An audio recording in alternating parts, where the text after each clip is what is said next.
시간이 되었습니다. 다 같이 사도신경으로 신앙 고백하시며 2025년 8월 28일 목요일 오순절후 제11번째 주일 주간의 새벽 기도에 함께 시작하겠습니다. 나는 전능하신 아버지 하나님 천지의 창조주를 믿습니다. 나는 그의 유일하신 아들 우리 주 예수 그리스도를 믿습니다. 그는 성령으로 잉태되어 동정녀 마리아에게서 나시고 본디오 빌라도에게 고난을 받아 십자가에 못 박혀 죽으시고 장사된 지 사흘 만에 죽은 자 가운데서 다시 살아나셨으며 하늘에 오르시어 전능하신 아버지 하나님 우편에 앉아 계시다가 거기로부터 살아있는 자와 죽은 자를 심판하러 오십니다. 나는 성령을 믿으며 거룩한 공교회와 성도의 교제와 죄를 용서받는 것과 몸의 부활과 영생을 믿습니다. 아멘. 2025년 8월 28일 목요일 새벽 우리 함께 읽을 기록된 하나님 말씀 히브리서 제12장 18에서 29절까지의 말씀입니다. 신약 성경 367쪽경에 있습니다. 히브리서 제12장 18에서 29절까지의 말씀 오늘 우리 함께 읽고 묵상합니다. 너희는 만질 수 있고 불이 붙는 산과 침침함과 흑암과 폭풍과 나팔 소리와 말하는 소리가 있는 곳에 이른 것이 아니라 그 소리를 듣는 자들은 더 말씀하지 아니하시기를 구하였으니 이는 짐승이라도 그 산에 들어가면 돌로 침을 당하리라 하신 명령을 그들이 견디지 못함이라. 그 보이는 바가 이렇듯 무섭기로 모세도 이르되 내가 심히 두렵고 떨린다 하였느니라. 그러나 너희가 이른 곳은 시온산과 살아계신 하나님의 도성인 하늘의 예루살렘과 천만 천사와 하늘에 기록된 장자들의 모임과 교회와 만민의 심판자이신 하나님과 및 온전하게 된 의인들의 영들과 새 언약의 중보자이신 예수와 및 아벨의 피보다 더 나은 것을 말하는 뿌린 피니라. 너희는 삼가 말씀하신 일을 거역하지 말라.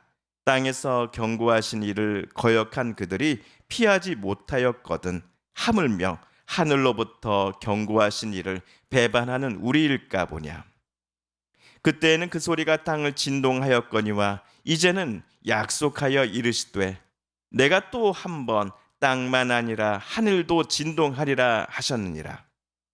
이 또 한 번이라 하심은 진동하지 아니하는 것을 영존하게 하기 위하여 진동할 것들 곧 만드신 것들이 변동될 것을 나타내심이라.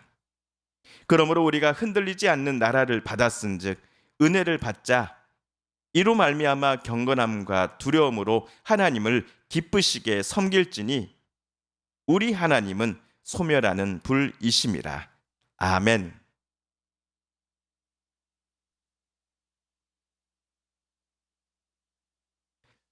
신약 성경을 연구하는 학자들은 히브리서를 쓴 사람을 익명의 저자라고 부릅니다. 과거에는 바울이 히브리서를 많이 썼다라고 주장하곤 했습니다. 그러나 현대적인 연구에 따라 바울이 썼다라고 하는 모든 편지들과 이 히브리서를 비교해 보고는 요즘 학자들은 이 히브리서를 바울이 쓴 것은 분명 아니다라고 결론을 내렸습니다. 자, 그렇다면 우리도 오늘 히브리서의 저자를 가리킬 때에 히브리서를 쓴 사람으로 동의를 하도록 하겠습니다. 히브리서를 쓴 사람은 오늘 본문을 이렇게 시작을 합니다. 여러분이 나아가서 이른 곳은 신의 산 같은 곳이 아닙니다.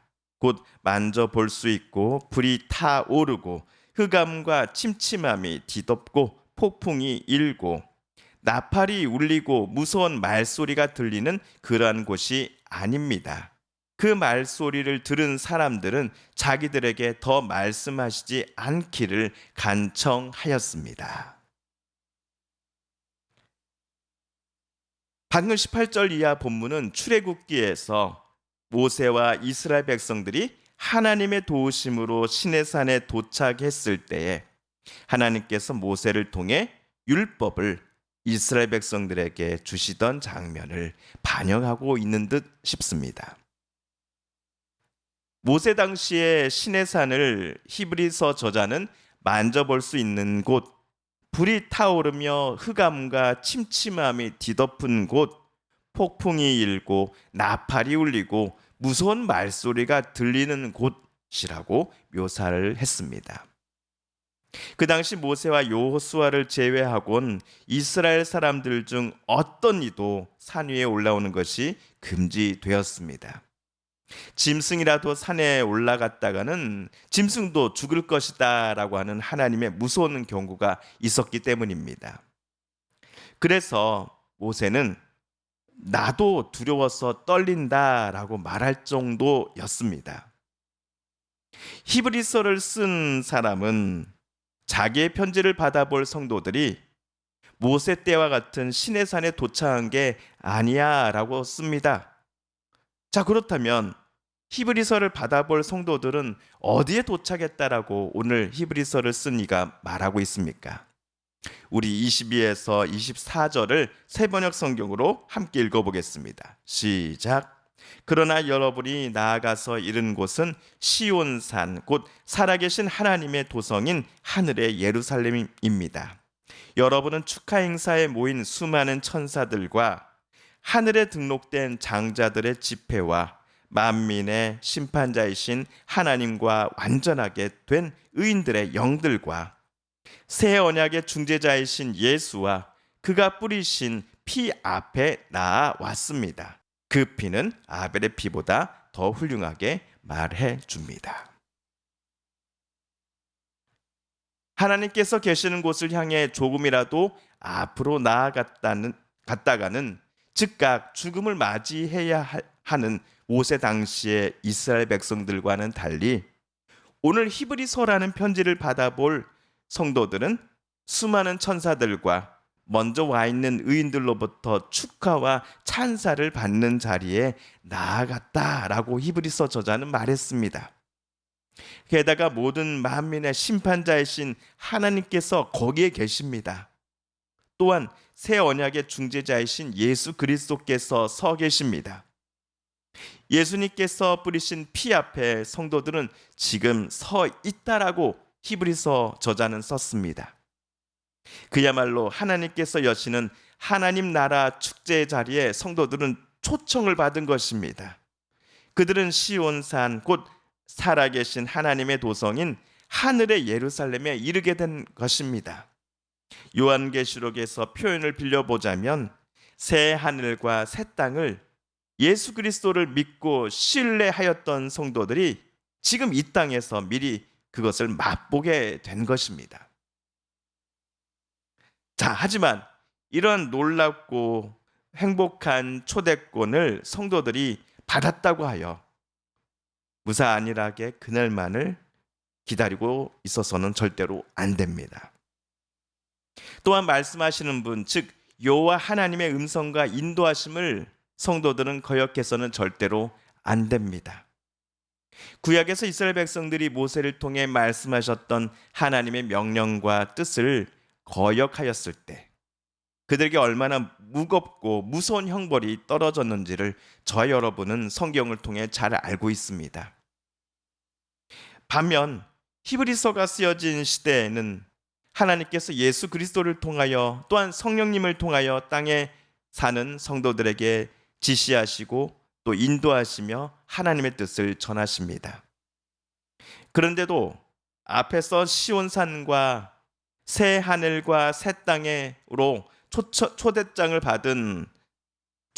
초대받은 이 초대장을 내가 받고 있다라는 것만을 강조할 뿐 하나님의 뜻과 명령을 앞으로 가볍게 여기고 또 거역하며 살아간다고 하면 그 사람은 하나님께서 내리시는 형벌을 절대로 피할 수 없다라는 것이 오늘 히브리서 저자의 말입니다. 모세 때는 하나님의 말씀을 거역한 자에게 형벌을 내리실 때에 땅이 흔들렸습니다. 하지만 이제 히브리서를 받아볼 사람들이 살아갈 시대에는 하늘도 흔들리게 될 것입니다. 왜냐하면 하나님은 이 땅에서 흔들리지 않는 것들만 남아있게 하기를 원하시기 때문입니다. 하나님의 나라는 절대로 흔들리지 않습니다. 저와 여러분을 향하신 하나님 아버지의 사랑도 변함이 없을 것입니다. 이토록 변함없는 사랑과 절대로 흔들리지 않는 하나님의 나라를 성도들에게 하나님은 허락해 주셨습니다. 하나님 아버지의 아드님이신 성자 하나님, 즉 예수 그리스도께서 십자가에서 흘리신 피로써 하나님은 성도들에게 위와 같은 특권과 변함없는 사랑을 선물로 주셨던 것입니다. 자, 그렇다면 히브리서를 쓴 사람은 성도들에게 마지막으로 두 가지를 권면합니다. 첫째, 하나님께 감사하십시오. 그리고 둘째, 하나님만을 섬기십시다. 특권을 받은 사람들이라고 하여 교만할 것이 아니라 앞으로도 하나님을 뵙는 그날까지 늘 경건함과 두려움으로 하나님을 섬기며 하나님께 늘 감사하면서 살자라는 것이 오늘 히브리서를 쓴 사람이 성도들에게 바라는 바였습니다. 성도 여러분, 하나님께서 히브리서 당시의 성도들에게 주신 이 구원의 감격과 하나님 나라에 대한 소망은 2025년 한국 땅에서 신앙생활을 하는 저와 여러분에게도 마찬가지로 하나님께서 주신 것입니다. 하나님의 귀한 선물들입니다. 이 선물들을 우리가 아무런 조건도 없이 받게 되었음에 우리는 하나님께 감사해야 하겠지요. 그럼에도 우리가 받은 큰 선물로 인해 교만하지 말고 우리는 늘 겸손함과 경건함 그리고 두려움과 떨림으로써 하나님을 섬기고 사랑하며 하나님께 예배드려야 할 것입니다. 오늘 말씀을 통해 우리 자신의 삶을 되돌아보십시다. 그리고 하나님만을 온전히 사랑하고 하나님의 뜻과 인도하심으로써 오늘 하루 나와 우리의 가족들, 우리의 이웃들과 성도님들의 삶을 하나님께서 아름답게 빚어가 주시고 가장 선한 길로 이끌어 달라고 이 아침 하나님 앞에 우리 함께 기도하시지 않으시겠습니까? 주님께서 가르쳐 주신 기도를 드리며 오순절의 제 11번째 주일 주간의 목요일 새벽 말씀 묵상을 모두 마칩니다. 하늘에 계신 우리 아버지, 아버지의 이름을 거룩하게 하시며 아버지의 나라가 오게 하시며 아버지의 뜻이 하늘에서와 같이 땅에서도 이루어지게 하소서. 오늘 우리에게 일용할 양식을 주시고 우리가 우리에게 잘못한 사람을 용서하여 준 것 같이 우리 죄를 용서하여 주시고 우리를 시험에 빠지지 않게 하시고 악에서 구하소서. 나라와 권능과 영광이 영원히 아버지의 것입니다. 아멘. 우리 개인기도 시간 함께 갖겠습니다.